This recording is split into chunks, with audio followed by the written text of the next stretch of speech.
You know what the #1 job of somebody that sold their soul in Hollywood is? What? Is to act like it didn't happen. They all do the same job. They just gave P. Diddy 4 years. Say that again. For taking 27 asses.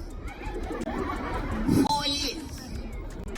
Now, because this is a lot of the personal footage of Diddy. It shocked a lot of people.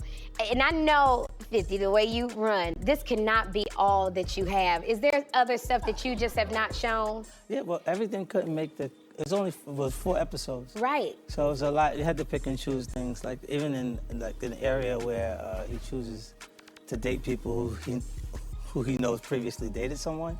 He has a baby by a woman that was dating Tupac.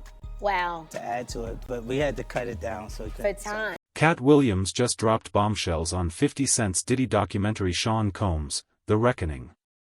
And insiders say the real dirt didn't make it to Netflix. Names were cut, footage buried, and powerful figures shielded. What we saw? Maybe just the sanitized version. Now Katt is naming names, and the first to surface is Kim Porter. Her death was officially ruled pneumonia, case closed. But anyone who's followed the rumors knows the streets never bought it. Kim wasn't just Diddy's side piece.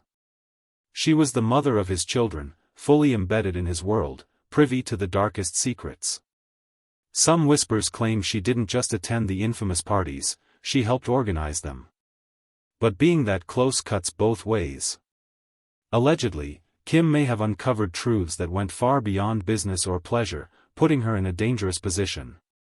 Insiders like Jaguar Wright say her passing was too convenient, and people are still talking. Died from pneumonia, but there's the first coroner's report that said it was ruled a homicide, and they found toxins in her body to prove that she had been poisoned. You know, they have poisons that create heart attack and pneumonia-like symptoms. That's why seeing Kim reduced to a footnote in the documentary rubbed so many the wrong way. If anyone deserved a deep dive, it was her. Now, another name is making rounds, Ja Rule. Remember when Ja Rule publicly came out in support of Diddy before the conviction? He said the situation shocked him, wished Diddy luck, and insisted he never witnessed the violent or freaky side of those infamous parties. You watching this Diddy trial? I've been watching it. It's kind of nuts. Don't tell me you've ever been to one of these FOs. No, I ain't been to the FOs now. I've been to a regular Diddy party, yes. You went to the white party? Yeah, the good stuff. Does any of this stun you, or are you like, yeah, kind of knew that? Nah, it's all kind of shocking seeing it. You know, me knowing Diddy, and what I know of Diddy, I'm looking at some of this stuff and I'm like, wow, I didn't know he was capable of some of these things. You know, so it's kind of shocking to me. But here's where it gets messy. Ja Rule's story started shifting once old rumors and alleged footage began resurfacing. At first, it was, I was never there. Then it became, okay, I was around, but I didn't partake. And the streets don't like that kind of pivot, especially when Gene Deal allegedly claimed she saw Ja and Diddy come out of a room naked years ago. Ja called it a blatant lie and threatened lawsuits. Fair enough, but the question lingers, which version does he actually want people to believe? You can't go from never there to present but uninvolved without raising eyebrows, especially in an era where old tapes, photos, and witnesses keep resurfacing. Next up, another name spinning through the mix, Rasher Gray. Empire fans knew him as a rising young star, but behind the scenes, his story turned dark. Industry whispers say Breyer got pulled into circles way bigger than him, far too early. According to resurfaced claims from insiders like Terren Howard and Jaguar Wright, even Diddy, and allegedly Will Smith, played roles in his downfall. They're trying to sell him out so he'll feel too embarrassed to file his lawsuit against Diddy for what Will and Diddy did to him. With Jaden and Justin present that tape. He's reportedly suing them, claiming jealousy, sabotage, and psychological harm. Said he was set up, chewed up, and discarded. Other industry voices, like Orlando Brown, have alluded to similar patterns, powerful men grooming talent, then flipping the switch once control slips.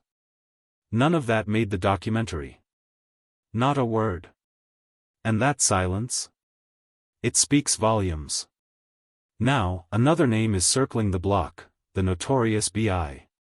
This is where things get really uncomfortable.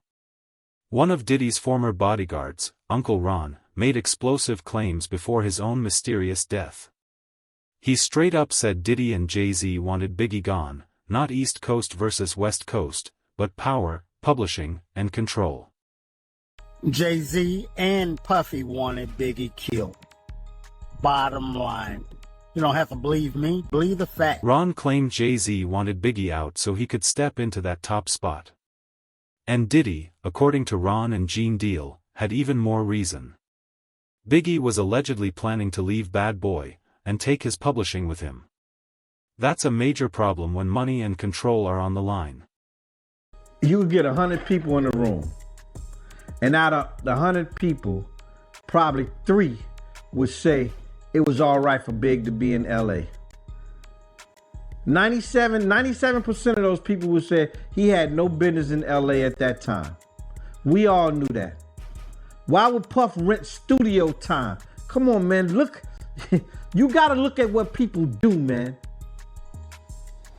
You know Pac just got killed. It ain't no kind of business Big was doing. Big couldn't even walk, he couldn't run. They was pushing him around in a wheelchair, brother.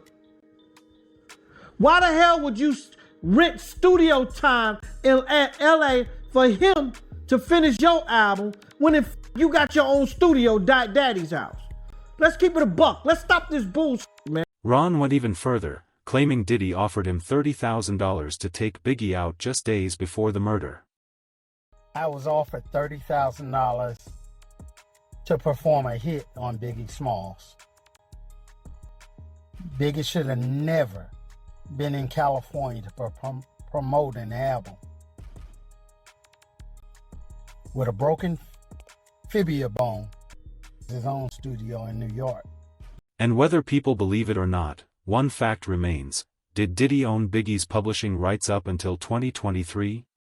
That alone keeps the conspiracy alive. Then there's Uncle Ron, who allegedly started talking to the feds. Weeks later, he's dead.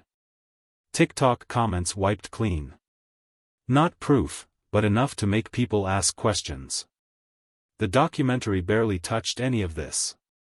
Next up, and this one always shakes the room, Tupac Shakur. The conspiracies around Pac never died.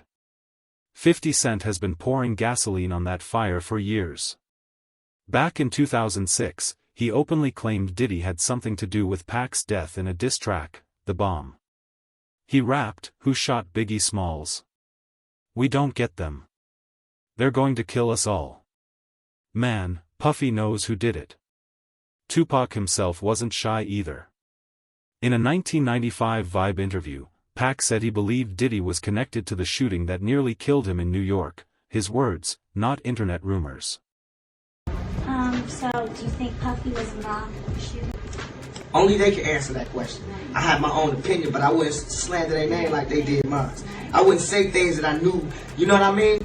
I believe so. I do believe so. I have proof, things that I can say that will back up my claim, but this is not for the world to know about. You know what I mean? It's between me and him, and only he knows. You know, when we go back to that in 1994, what do you think is the most important evidence from that? To me, we don't have to look any more than Tupac's own words.